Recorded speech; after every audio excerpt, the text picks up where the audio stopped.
kasi na ano na Generation 1, may scene puro na si Hound siya po yung nagkulong kay Ravage, kinulong niya sa cage. Kaya nga gumawa sila ng toys. Ang ginawa nila talagang kinorporate po nila yung si Ravage. Kaya doon sa Masterpiece naman, hindi na nila sinama si Ravage doon.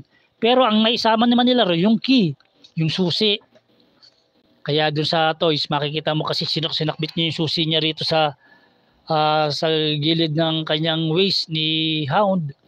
Then, kunyari, nalaglag niya para makatakaw si Ravage, para masundan nila.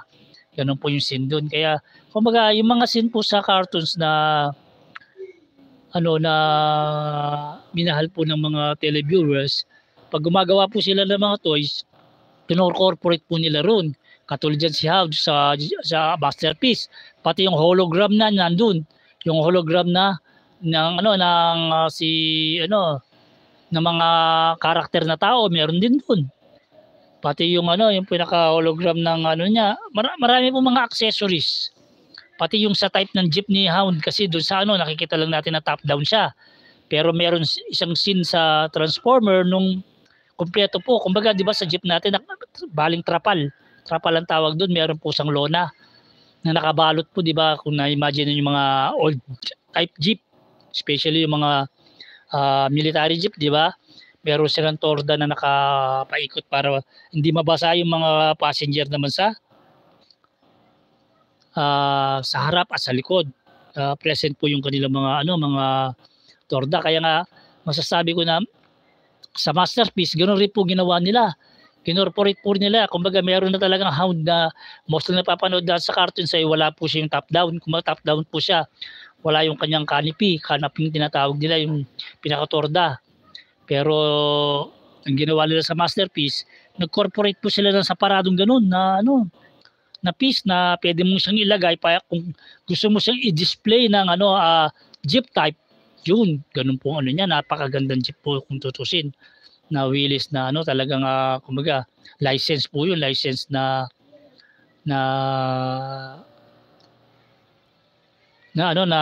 type of jeep.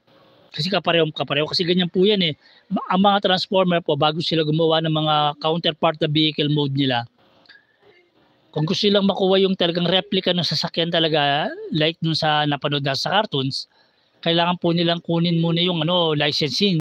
Pinala-license po nila yan. Kumbaga, pina-authentic po nila dun sa kulimbawa, ang Willys Jeep.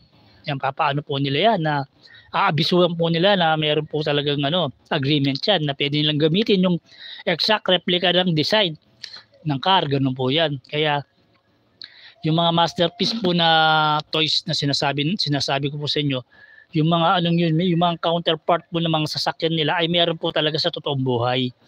Yun po ang kagandahan ng mga Masterpiece. Kumbaga, kung tayo imagine natin yung mga laruan na Transformer na fictionary, fiction lang yan, di naman magiging totoo yan na real life.